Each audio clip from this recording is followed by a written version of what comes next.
बाबा ने तो हमें सिग्नल तो दे ही दिया है कि बस सभी संपन्नता की ओर जाना है, समाप्ति की ओर जाना है, संपूर्णता की ओर जाना है। तो संपूर्ण भी बनना है, संपन्न भी बनना है, क्योंकि समाप्ति करनी है। आज बाबा ने मुरली में सुनाया ना, कई भक्तजन समझते हैं भगवान किसी न किसी रूप में आएगा, और सन्यासी समझते हैं हम ही ज्योति में समा जाएंगे। और जब ब्रह्मा कुमारियों से पहले पूछते थे, हम कहते थे भगवान आया है, और अभी पूछते हैं वो कि भगवान आया है, तो हम कहते हैं भगवान तो जाने की भी तैयारी कर रहा है, हाँ? वापस जाना है घर। और बाबा हर मुरली में घर जाना है, नई दुनिया में आना है, ये हमेशा कहते ही रहते हैं। और घर जाने लिए बाप को याद करो, घर को याद करो, और नई दुनिया में जाने लिए, स्वर्ग में जाने लिए वर्षे को याद करो, जो तुम्हारा जन्म सिद्ध अधिकार है। तो बाबा हम बच्चों को योगी बनो, पवित्र बनो, ये विशेष वरदान देते हैं। शुरू से यही दिया, मुझे याद करो। हर मुरली में बाबा हमें ये ताकीद करते रहते हैं। तो योगी बनो, पवित्र बनो, क्योंकि इसी से ही आत्मा संपन्न संपूर्ण बनेगी और इस ड्रामा की समाप्ति की ओर जाएगी, और फिर नया ड्रामा, नया चक्र आरंभ करेंगे। लेकिन उसके लिए बहुत सारे गोल्स हैं। एक होता है पर्पस, उद्देश्य। मैनेजमेंट में इसे बताते किस उद्देश्य से आप ये कार्य कर रहे हो। और दूसरा होता है उस उद्देश्य तक पहुंचने के लिए छोटे छोटे गोल्स, छोटे छोटे लक्ष्य। 1 साल में इतना, 6 मास में इतना, 1 महीने में इतना, फिर 1 दिन में इतना, उस हिसाब से।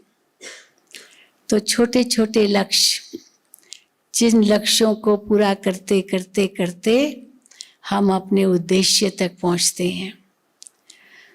तो बाबा ने उद्देश्य तो बहुत ऊंचा दिया है।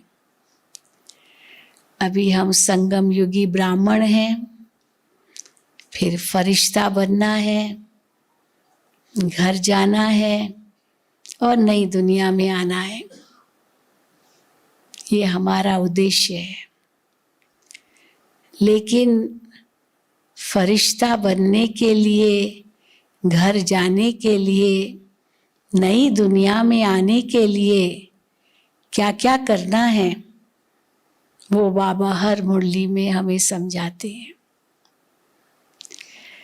तो इसलिए पहले तो हम संगम पर बाबा के बच्चे बने, ब्राह्मण बने। जैसे बाबा को पहचाना, निश्चय किया कि हाँ यही परमात्मा है, यहाँ ही हमें परमात्मा की पहचान मिलती है, उनसे ही हमें यहाँ ही सत्य ज्ञान मिलता है, और हमें यहाँ इतना ऊंचा लक्ष्य मिला है। तो उस ज्ञान को हम समझते हैं, उसमें निश्चय रखते हैं। ये ईश्वरीय पढ़ाई है, हम गॉडली स्टूडेंट हैं। ये निश्चय करते करते हम आगे बढ़ते हैं, और फिर जितना निश्चय हमारा पक्का होता जाता है, उतना नशा बढ़ता जाता है। तो निश्चय जितना पक्का होगा, उतना ही नशा बढ़ेगा, और जितना नशा होगा, उतना ही फिर निशाने तक, जो हमारा उद्देश्य है, उस तक पहुंचेंगे। लेकिन उसके लिए बाबा हमें कई कदम बताते हैं। ब्राह्मण तो बन गए, हम सब इस निश्चय से और नशे से कहते हैं कि हम शिववंशी ब्रह्मा कुमार ब्रह्मा कुमारी है, ब्रह्मा की मुख वंशावली है। ये है ना निश्चय सबको, तभी तो यहाँ आए हैं। तो हम सब शिववंशी ब्रह्मा कुमार ब्रह्मा कुमारी है, ब्रह्मा की मुख संतान है। हमको भगवान ने ब्रह्मा द्वारा अपना बनाया है, दत्तक बनाया है, अडॉप्ट किया है, गोद लिया है। तो ये पहले हमको निश्चय होना चाहिए। जब ये निश्चय हमारा पक्का हो जाता है तो फिर जो हमें श्रीमत मिलती है उस श्रीमत का हम पालन करना शुरू कर देते हैं। क्योंकि हमें ये भी निश्चय है कि हमने भगवान का हाथ पकड़ा है। हमने पकड़ा है या उसने पकड़ा है हमारा हाथ? किसने पहले पकड़ा? बाबा ने पकड़ा। हम तो ढूंढ ही रहे थे, हमें तो मिला ही नहीं, और एक दिन अनायास हमें मिल गया। क्योंकि हम यही कहेंगे उसने पकड़ा। कई बार हम छूटने की कोशिश भी करते थे लेकिन बाबा ने छोड़ा नहीं। ऐसे भी होता है। कई अपना अनुभव सुनाते थे कि हम सोचते थे नहीं नहीं नहीं हमको नहीं चलना है, लेकिन सवेरे सवेरे बाबा 4 बजे उठा देता है। पता नहीं क्यों, मैं उठना भी नहीं चाहता हूँ लेकिन उठा देता है, फिर तो नींद ही नहीं आती है। और फिर बाबा कहता है बैठो योग में बैठो। हाँ, तो बाबा ही हमको चलाता था, तो हम ना करें बाबा पकड़े। ऐसे भी कईयों के अनुभव है। तो इसीलिए बाबा ने हमें अपना बनाया। बाबा ने कहा तुम वही कल्प पहले वाले बच्चे हो, और हम बच्चों ने भी कहा हाँ बाबा आप वही कल्प पहले वाले बाप हो। तो जब ये निश्चय बैठा और उसका नशा चढ़ने लगा, क्योंकि बाबा हमेशा कहते बाप माना वर्षा, लौकिक में भी बाप माना वर्षा। अगर किसी कोई धनवान है लेकिन उसको बच्चे नहीं है, बच्चा नहीं है, तो भी कितना दुख होता है, मेरे पास इतना धन है मैं किसको दूं, वारिस ही नहीं है। तो बच्चा नहीं है पर धन है तो भी दुख होता है, और बच्चे हैं और वर्षा देने लिए कुछ नहीं है तो भी दुख होता है कि मैं बच्चों को क्या दूं। तो इसीलिए यहाँ तो बाप भी है, बच्चे भी इतने हैं, और वर्षा तो कितना है अथाह, जितना ले सको ले लो, झोली भर लो, अनगिनत है, सागर भरा पड़ा है। इसलिए बाबा कहते अधिकारी तो हो लेकिन नंबरवार पुरुषार्थ अनुसार प्राप्ति है। वहां तो लड़ झगड़ के भी ले लेंगे, कोर्ट में केस करके भी ले लेंगे, यहाँ ऐसे करेंगे क्या? या तो नंबरवार पुरुषार्थ अनुसार, जैसा जैसा जिसका पुरुषार्थ उसी अनुसार प्राप्ति है। तो प्राप्ति तो अथाह है, परंतु उस अनुसार हमारा पुरुषार्थ कितना है वो हमें देखना है। बाबा ने आते ही हमें सद्बुद्धि दी। कहेंगे बुद्धि की एक सुंदर सौगात दी। बुद्धि तो थी लेकिन सद्बुद्धि नहीं थी। सद्बुद्धि कैसे बनती है? जब ज्ञान बुद्धि में बैठता है। तो भक्ति में भी ऐसे ही कहते हैं ना, बच्चा अगर आज्ञाकारी नहीं है, लायक नहीं है, तो भगवान को क्या कहते हैं? भगवान इनको सद्बुद्धि दो, है ना। सद्बुद्धि किससे मांगते हैं? भगवान से मांगते हैं। तो बाबा ने तो आकर के सबसे पहले सद्बुद्धि दी। कैसे सद्बुद्धि मिली? ज्ञान दिया, अपनी पहचान दी, हमारी पहचान दी, कर्मों का ज्ञान दिया, चक्र का ज्ञान दिया, घर का ज्ञान दिया। पहले ज्ञान दिया। और उस ज्ञान में इतना प्रेम समाया हुआ था जो हमने सहज उस ज्ञान को स्वीकार कर लिया। और जब ज्ञान और प्रेम, स्नेह दोनों प्राप्त हुआ तो और आत्मा में ऑटोमेटिकली शक्ति आने लगी। और उसको ही बाबा कहते हैं, मैं तुम बच्चों पर खजाना लुटाता हूँ। कौन से खजाने संगम युग पर बाबा हमें देते हैं?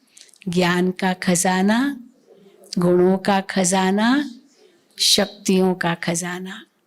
ये हमारा खजाना है और यही सच्चा खजाना है, यही काम आने वाला खजाना है, यही सर्व प्राप्तियां हैं। और अगर ये तीनों खजाने हमारे पास भरपूर है तो जो स्थूल खजाने हैं वो अपने आप आएंगे। वो तो परछाई की तरह है, कहाँ जाएंगे? जहाँ रोशनी है वहाँ तो परछाई पीछे से है ही है। लेकिन शर्त ये है कि हम रोशनी की तरफ जाएं, तब परछाई हमारे पीछे आएगी।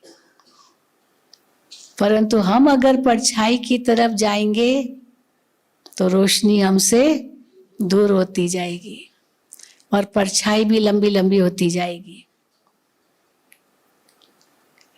इसीलिए कहा जाता है, दुविधा में दोनों गए, माया मिली न राम। उस प्रभु को भी हम पीछे छोड़ देते हैं और माया के पीछे, मनुष्य तो धन को ही माया कहते हैं, वो परछाई को पकड़ने की कोशिश करते हैं, लेकिन न परछाई हाथ आती है न प्रभु मिलता है, दोनों से परे हो जाते हैं। क्योंकि इच्छाओं का तो कोई अंत है ही नहीं। इच्छाओं का कोई अंत नहीं है, जैसे परछाई का कोई अंत नहीं है। इसलिए शर्त ये है कि अगर हम प्रकाश की ओर जाते हैं तो परछाई पीछे पीछे हमारे आती जाएगी, और जितनी परछाई हमारे पीछे पीछे आएगी, हम रोशनी की ओर जाएंगे, उतना उतना धीरे धीरे परछाई छोटी होती जाएगी, छोटी होती जाएगी परछाई। और जैसे रोशनी तक पहुंचे परछाई लुप्त, खत्म, वो उसमें समा जाएगी। तो जब प्रकाश मिला, प्रकाश के साथ है तो अंधेरा है ही नहीं। तो इच्छा मात्रम अविद्या बन जाते हैं, क्योंकि बाबा हमको इतने खजाने देते हैं जिसमें जितना खेलते रहो और बातों में बुद्धि जाएगी नहीं। फिर बाबा कहते हैं ये आपको बांटना भी है, केवल अपने तक नहीं रखना है। तो ज्ञान का खजाना कैसे बांटेंगे? वाणी द्वारा, मुख से। गुणों का खजाना कैसे बांटेंगे? कर्म द्वारा। और शक्तियों का खजाना कैसे बांटेंगे? मन द्वारा, संकल्प द्वारा। तो ज्ञान, गुण और शक्तियां, ये तीनों ही हम मनसा वाचा कर्मणा बांट सकते हैं एक साथ, जो आज बाबा ने वरदान में कहा। तब बाबा कहते हैं लास्ट सो फास्ट जा सकते हैं। हमारा एक श्वास भी व्यर्थ न जाए, एक संकल्प भी व्यर्थ न जाए, एक घड़ी भी व्यर्थ न जाए। तो जब श्वास, संकल्प, शक्ति, समय एक भी व्यर्थ नहीं जाएगा, इतना समर्थ होगा, तभी हम संपन्नता, संपूर्णता तक पहुंच सकते हैं। तो क्या करना होगा? तीनों एक साथ करना है, जो आज का वरदान था। तो मनसा में तो हम, बाबा कहते योगदान दो। मनसा में योगदान, मनसा से योगदान कैसे देंगे? जब हमारी मनसा इतनी ऊंची होगी, जिस मनसा में केवल शुद्ध संकल्प होंगे, क्योंकि जहां शुद्ध संकल्प है वो संकल्प ही शुभ संकल्प भी बन जाते, जिसको बाबा कहते हैं शुभ भावना शुभ कामना, क्योंकि वो शुद्ध संकल्प है। तो जहां शुद्धि है वहां शुभ है। कहते हैं ना शुभ कहाँ होता है, जहां शुद्ध है। तो जहां शुद्ध संकल्प है वहां शुभ स्थिति है, और जहां शुभ है वहां लाभ ही लाभ है, शुभ लाभ। हाँ कहते हैं ना प्राप्ति ही प्राप्ति है। अर्थात प्राप्ति कैसे है, क्योंकि समर्थ ही है। तो शुद्धि से शुभ आता है और शुभ से समर्थी आती है, और समर्थी से सर्व प्राप्ति आती है, जिसको बाबा कहते हैं विजय तुम्हारा जन्म सिद्ध अधिकार है। सफलता तुम्हारा जन्म सिद्ध अधिकार है। सफल करो और सफलता को पाओ। तो क्या सफल करते जाओ, हमारा हर संकल्प, हमारा हर बोल, हमारा हर कर्म सफल हो। तो उसके लिए मनसा इतना ही शक्तिशाली चाहिए, शुद्ध चाहिए, शुभ चाहिए, समर्थ चाहिए। और जैसे हम इस पर ध्यान देते हैं तो ऑटोमेटिकली वाणी भी हमारी कैसी निकलेगी, वो भी शुद्ध निकलेगी, शुभ निकलेगी। वाणी का भी आधार तो हमारी सोच है ना। आप जैसे ही सोचेंगे वैसे ही मुख से शब्द निकलेंगे।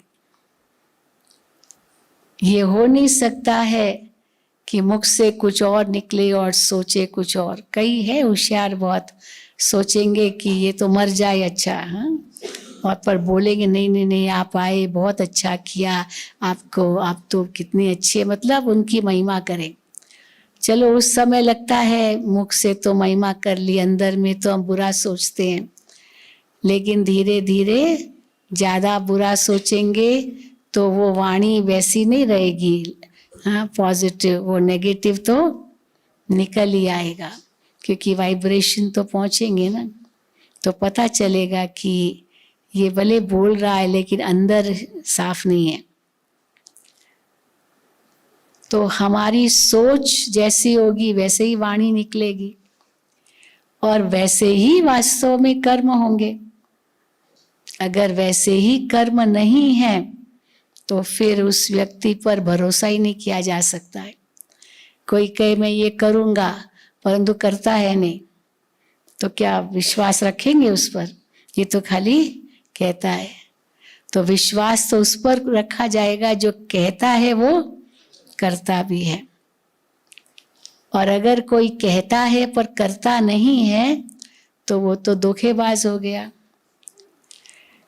तो इसीलिए जो मुख से निकलता है वो भी शुभ तब निकलेगा जब मनसा इतनी शुद्ध और शुभ होगी। तो उस मुख से ज्ञान ही निकलेगा।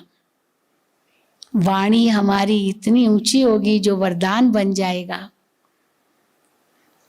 शास्त्रों में बताते ना, जो ऋषि मुनि थे अगर उनको गुस्सा आया तो श्राप भी दे देते थे, क्योंकि शक्ति तो भरी हुई थी लेकिन वो नेगेटिव शक्ति भी थी।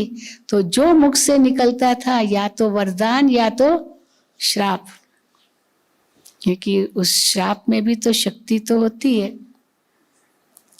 तो इसीलिए हमारा एक एक शब्द वरदान बन जाए, उस जिसके प्रति वो शब्द उच्चारण करते हैं उसका जीवन बन जाए। पर उसके लिए मनसा इतनी साफ शुद्ध होनी चाहिए। तो मनसा से योगदान अर्थात शुद्ध संकल्प, वाचा से ज्ञान दान अर्थात हमारे बोल, वरदान बन जाए। मैं जैसे बता रही थी बहन जी, ये बाबा का हमको वरदान मिला था। हम नागार्जुना फर्टिलाइजर्स में प्रोग्राम करने गए थे, तब वहाँ सेंटर नहीं था हैदराबाद में, तो उनके जो मैनेजिंग डायरेक्टर थे उन्होंने बुलाया था माउंट आबू से, उनके एग्जीक्यूटिव्स के का मेडिटेशन कोर्स कराने। तो हम गए थे, बहुत अच्छा लगा। फिर वापस आए तो उसके बाद वहाँ सेंटर खुला और इस जो भी वहाँ उनकी कंपनी में थे वो ज्ञान सुनने लगे, उनको बहुत अच्छा लगा और आगे बढ़े। फिर वो मधुबन में आए और अव्यक्त बाप दादा से मिले। तो इंग्लिश बोलते थे क्योंकि आंध्रा के लोग थे, हैदराबाद पर तेलुगु, तो इंग्लिश बोलते थे और बाबा की वाणी में उनको ट्रांसलेशन कर रही थी, जो बाबा सुना रहे थे, उनको वरदान दे रहे थे। इंडिविजुअल एक एक से बाबा मिलते थे उस समय, तो ट्रांसलेशन करती जा रही थी। और फिर लास्ट में मेरा टर्न आया, तो मुझे लगा कि बाबा तो हमको बस टोली दे देंगे, दृष्टि टोली, और चलो एक कुछ वरदान दे देंगे। तो मैं भी ऐसे बाबा के सामने गई और बाबा ने हाथ में टोली पकड़ाई और बहुत प्यार से दृष्टि दी। और उसी समय बाबा ने ये महावाक्य उच्चारे कि ज्ञान की वीणा बजाने वाली सरस्वती आपकी ज़ुबान पर है। ये बाबा ने उस समय ये वरदान दिया। अब जब ये वरदान दिया तो उसके बाद मेरी बुद्धि बहुत चलने लगी। मैंने कहा बाबा ने इतना ऊंचा वरदान दिया है, इसके कुछ कई राज होंगे। पहला राज क्या हो सकता है कि बाबा को मुझसे कुछ काम कराना है। अभी क्या काम कराना है, मैं सेवा तो कर ही रही हूँ, तो क्या विशेष कराना है जो बाबा ने इतना ऊंचा वरदान दे दिया। फिर दूसरा संकल्प चला कि अगर बाबा ने कहा है कि इस आपकी ज़ुबान पर सरस्वती का वास है, तो इस मुख से कभी भी कोई उल्टा शब्द, कोई बुरा शब्द, कोई अपशब्द जो ज्ञान के विरुद्ध शब्द हो, वो कभी निकलना नहीं चाहिए, नहीं तो सरस्वती का अपमान होगा। इस प्रकार से सोच चला। तो बस इतना दृढ़ संकल्प किया तो एकदम परिवर्तन जैसे आ गया। कुछ भी ज्ञान के सिवा और कुछ बातें नहीं करनी है। कोई अगर नेगेटिव सुनाता भी है, हम सुनते नहीं हैं। हम कहेंगे भाई जो करेगा सो पाएगा, हम क्यों कहें कुछ। और इस ज्ञान से ज्ञान ही निकलना चाहिए। और फिर बाबा को और क्या कराना है मुझसे, वो भी था संकल्प। बस उसके थोड़े दिनों के बाद टेलीविजन का निमंत्रण मिला, जो बताया ना, तो ये बाबा को सेवा करानी थी और उसके आधार पर बाबा ने वो कार्य कराया। तो इसीलिए हम तो यही कहते हैं कि हमने एक ही लक्ष्य रखा कि हमको तीनों कार्य एक साथ करना है। ज्ञान, गुण और शक्तियाँ जो बाबा खजाना देते हैं, ये तीनों एक साथ हमें बांटना है। तो कर्म पर भी पूरा ध्यान देना है। हमारे द्वारा ऐसा कोई कर्म न हो जिससे किसी के कोई व्यर्थ संकल्प चले, या कोई ऐसा कर्म न हो जिससे किसी को लगे कि हाँ ये तो ऐसे ही है। लेकिन हमारे कर्म भी इतने ऊंचे होने चाहिए, तो सारे गुण हमारे कर्मों में दिखाई देने चाहिए। एक एक गुण हमारे जीवन में होना चाहिए, जो बाबा इतने गुणों की लिस्ट दे रहे हैं। आत्मा के अनादि गुण भी और देवताओं के दैवी गुण भी, ये सब हमारे अंदर होने चाहिए। तो एक एक पर ध्यान देना है। हमारे कर्म कैसे हैं, और कर्म कैसे माना, हमारी कर्म इंद्रियां कैसे कर्म कर रही है। आँखों से मैं कैसे देख रही हूँ, मुख से क्या बोल रही हूँ, कानों से क्या सुन रही हूँ, ये हाथ कैसे कार्य कर रहे हैं। हाँ, ये हाथ तो वरदानी हाथ है, इससे वरदान ही देना है। देवियों को दिखाते ना वरदानी हाथ, और दाता का हाथ, लक्ष्मी का हाथ कैसे दिखाते हैं, ऐसे। ये दाता का हाथ है और ये वरदान का हाथ है। तो या तो ऐसा हो हाथ, या तो ऐसा हो, या तो ऐसा हो, आशीर्वाद का हाथ। कभी भी भिखारी का हाथ ना हो। भिखारी का हाथ कैसे होता है, ऐसे। तो बाबा ने तो हमें दाता बना दिया है। कभी भी कहीं आंख न डूबे, क्योंकि वो भी भिखारी का हाथ हो जाएगा। आंख डूबना माना ये चाहिए, तो भिखारी का हाथ हो गया ना, चाहिए माना भिखारी बन गए। कभी भी ये हाथ किसी को दुख न दे। इन्हें तो हाथ ये किसी को थप्पड़ भी मार सकता है, तो किसको थप्पड़ भी मार सकता है और किसको आशीर्वाद भी दे सकता है। तो कैसा हाथ होना चाहिए? हाँ, थप्पड़ तो मार सकते ना। तो ये एक एक हमारा अंग कमल समान बने, तो तीनों ही कार्य एक साथ हो, तब हमारी सेवा में सफलता होगी। जो आज का वरदान था, सिद्धि मिलेगी। तो सिद्धि स्वरूप बनने के लिए मनसा वाचा कर्मणा तीनों एक साथ कार्य करे। अगर मनसा कुछ और है, वाचा कुछ और है, कर्मणा कुछ और है, तो अंदर ही अंदर स्ट्रगल होगा, अंदर ही अंदर बेचैनी होगी, क्योंकि अंतरात्मा की विरुद्ध है ये। मन वचन कर्म हमारा श्रेष्ठ हो, उसके लिए मन बुद्धि संस्कार भी पैरेलल चले। मन बुद्धि संस्कार भी पैरेलल चले, माना साथ साथ चले। ऐसे नहीं मन में कुछ और संकल्प आ रहे हैं और बुद्धि तो कुछ और निर्णय दे रही है, क्योंकि बुद्धि तो सद्बुद्धि बन गई है, पर मन तो अभी तक चंचल है, वो बुद्धि का कहना न माने। और कर्म तो बिल्कुल ही उल्टे, तो कर्म इंद्रियां मालिक बन जाए, कर्म इंद्रियां मन को चलाए और मन बुद्धि को दमन करे, दबाए। फिर कहते ना मन खाता है। मन क्यों खाता है? माना वास्तव में मन खाने की बात नहीं है, पर बुद्धि को दबाया जाता है। वो सद्बुद्धि को कार्य करने नहीं देता है मन, और मन इंद्रियों के वश हो जाता है। ऐसे होता है ना। हाँ, मिसाल देती हूँ, हम मिसाल देते हैं ना कि भाई किसको डायबिटीज है, अब वहाँ गुलाब जामुन, रसगुल्ला हाँ, इतने सारे मीठे व्यंजन रखे हुए हैं, मुख में तो पानी आ रहा है, और डॉक्टर ने कहा तुमको मीठा नहीं खाना है। लेकिन हाँ, बुद्धि कहती है मीठा नहीं खाना है, लेकिन ये जुबान में तो पानी आ रहा है हाँ, तो वो इंद्री, ये जीभ की इंद्री कहेगी अरे खा लो ना, कुछ नहीं होता है, थोड़ा खाने से क्या होता है, तो दवाई और ले लेना हाँ। तो इंद्रियां मन को चंचल बनाएगी, मन को विचलित करेगी, और फिर मन, बुद्धि मन को समझाएगी बिल्कुल नहीं, बिल्कुल नहीं, तो बुद्धि को दबा देगा, तुमको क्या मालूम, कुछ नहीं होता है कुछ नहीं होता है। फिर संस्कार भी तो वे तो है ही है, अभी तो जुबान कहाँ कंट्रोल में है, तो इसीलिए उल्टी गाड़ी चलती है।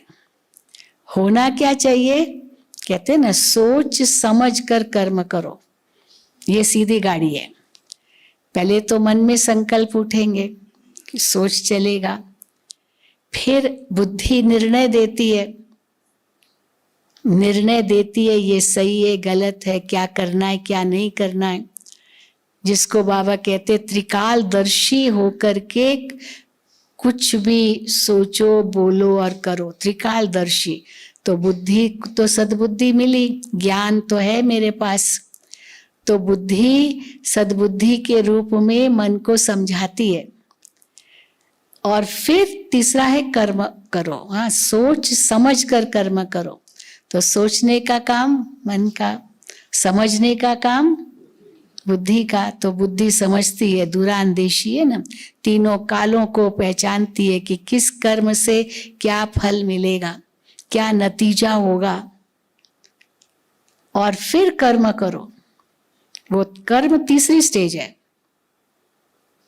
लेकिन क्या होता है, जब इंद्रियों के वश हैं, मन इंद्रियों का गुलाम है, तो सीधा उल्टी गाड़ी चलती है।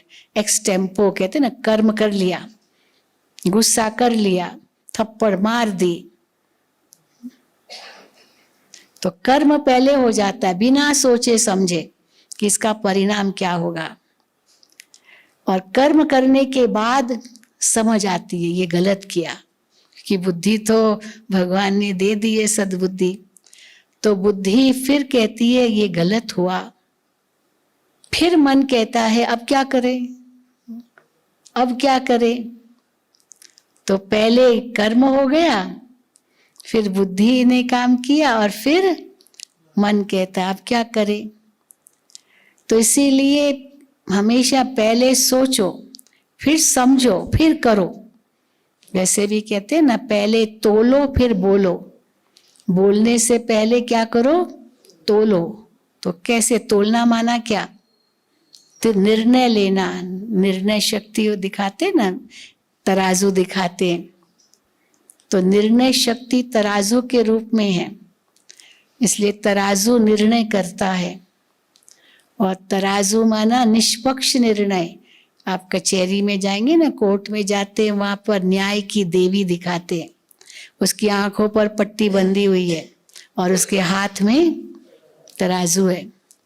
तो न्याय की देवी है वो, आंखों पर पट्टी माना पक्षपात रहित, बिना पक्षपात के, अंदर में कोई स्वार्थ न हो, क्योंकि स्वार्थ होगा तो पक्षपात जरूर होगा।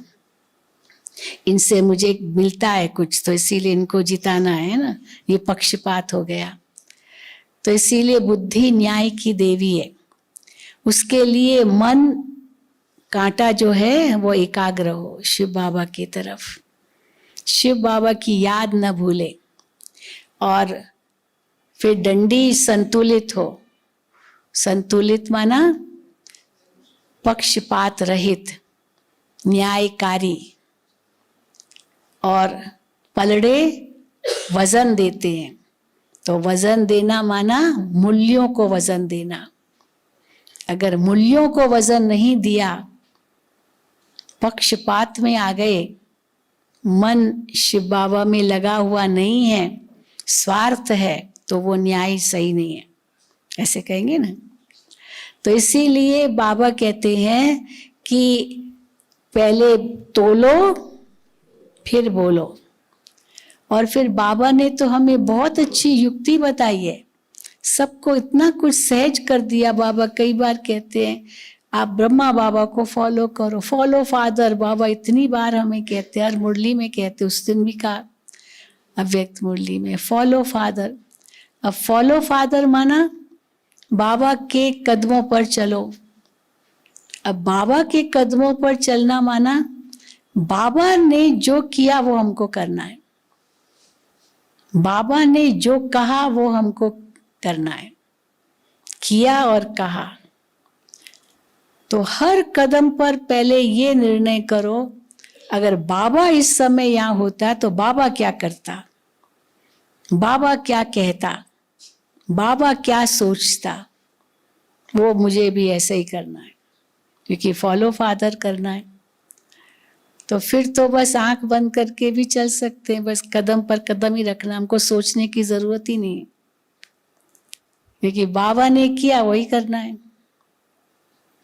बाबा ने कैसे परिस्थितियों का सामना किया, हमें भी करना है। बाबा कई बार कहते हैं अपनी हमजिन्स की सेवा करो, उस दिन भी कहा हमजिन्स की सेवा करो। तो बाबा के आगे कई बूढ़े आते थे, बुजुर्ग आते थे, बाबा भी तो बुजुर्ग थे। तो बाबा को कहते थे बाबा हम कर नहीं सकते, ये नहीं कर सकते, बहुत कुछ कहते थे। तो बाबा कहते थे ये बूढ़ा बाबा कर सकता है, तुम ही कर सकते हो। ये बूढ़ा बाबा 90 साल का ये कर सकता है, तुम नहीं कर सकते हो। तो फिर कभी भी ऐसे नहीं कहो मैं कैसे करूं, इनको देखो। कभी जवान आते थे, बाबा को कहते थे बाबा कैसे करे, बाबा कहते मम्मा को देखो ये जवान हाँ? ये कर सकती थी, आप नहीं कर सकते हो। तो बाबा जब कहते हैं हम जिन्स की सेवा करो अपने जैसे, माताएं माताओं की सेवा करे, बुजुर्ग बुजुर्गों की सेवा करे, बच्चे बच्चों की सेवा करे। तो ये सेवा करना माना अपने जैसा बनाना। फिर बाबा कहते आप समान भी नहीं, ये नहीं अपने में फंसाना है, बाबा की ओर। अगर कोई महिमा करे तो उनको क्या कहो ये किसने कला दी, बाबा ने दी। हमारे पास क्या थी ये कला, ज्ञान में आने से पहले थोड़ी मुझे ये सब मालूम था, ये तो बाबा ने दिया। तो कभी भी महिमा स्वीकार मत करो, कभी मत स्वीकार करो, क्योंकि महिमा है किसकी, शिव बाबा की। क्योंकि अगर महिमा स्वीकार की ना तो फिर ग्लानि भी स्वीकार करनी पड़ेगी, क्योंकि सर्वगुण संपन्न तो बने नहीं है ना, बन गए संपूर्ण तो बने नहीं है, अभी तक त्रुटियां तो है ना, क्यों नहीं है। इसीलिए महिमा भी स्वीकार नहीं करो। अगर कोई करे तो उनको कहो ये तो सब बाबा का दिया हुआ है, क्योंकि बाबा का दिया हुआ है कहा तो आप उस महिमा में फंसेंगे नहीं।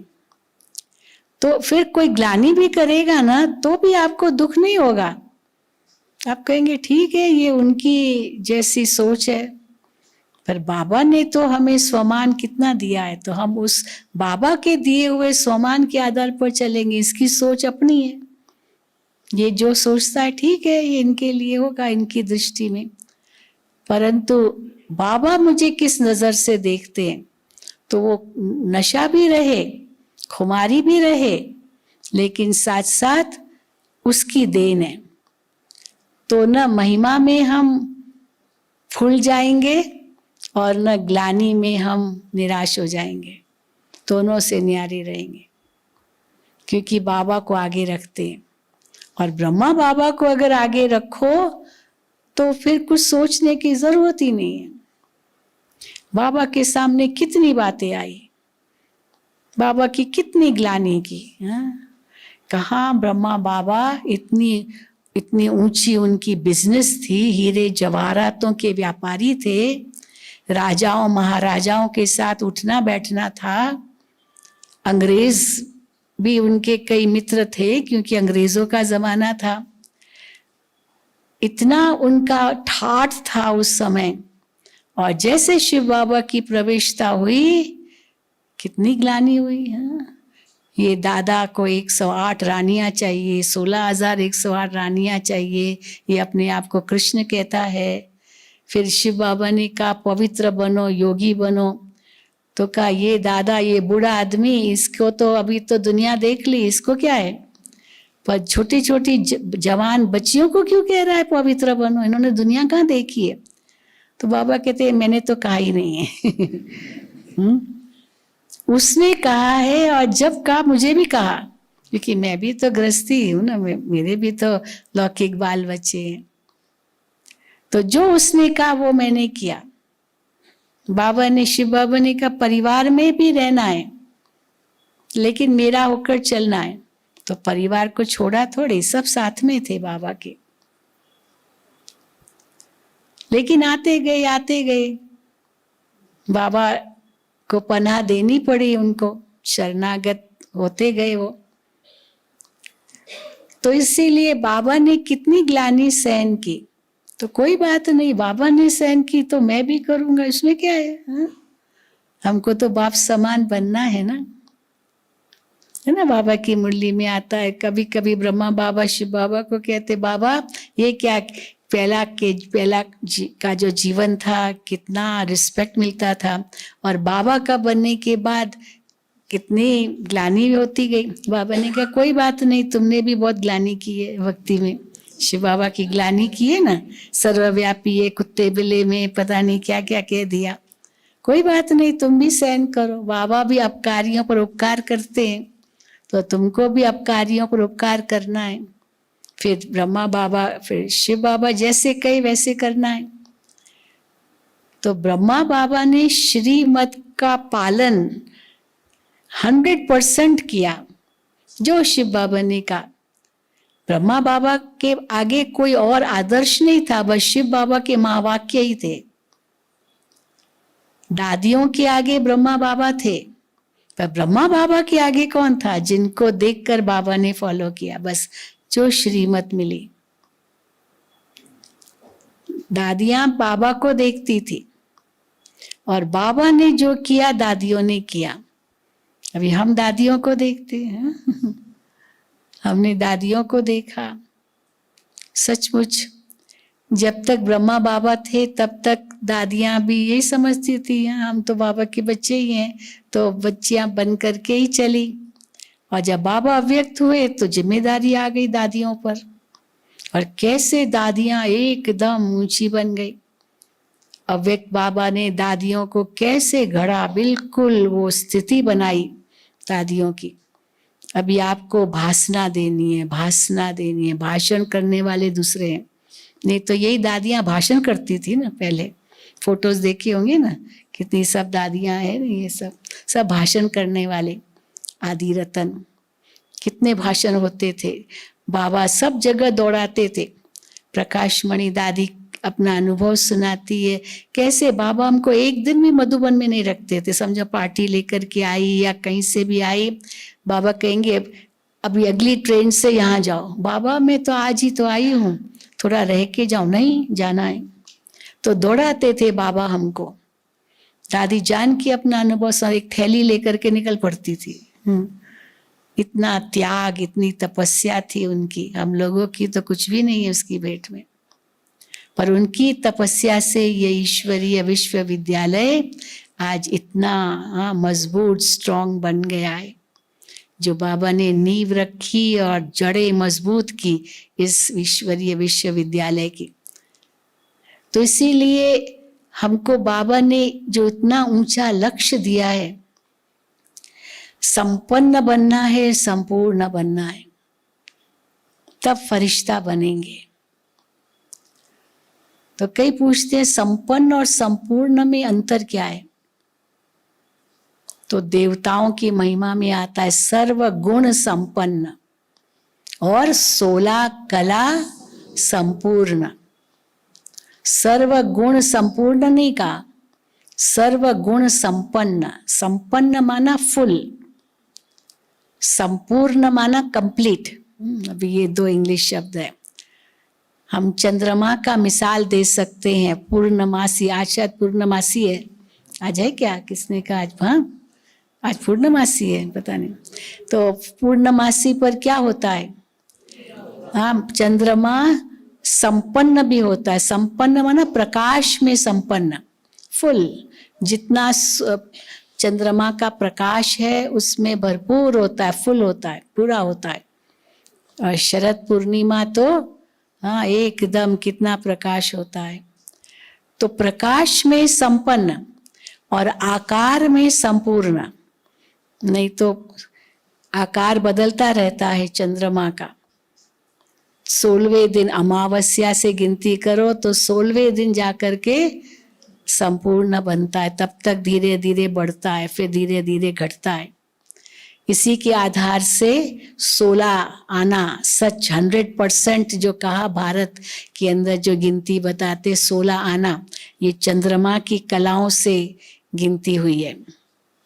तो 16 कला संपूर्ण माना पवित्रता की कलाएं, संपूर्ण निर्विकारी, वो बाबा हम बच्चों को बनाते हैं। तो ये तब होगा जब मनसा वाचा कर्मणा तीनों में ही संपन्न संपूर्ण बनेंगे।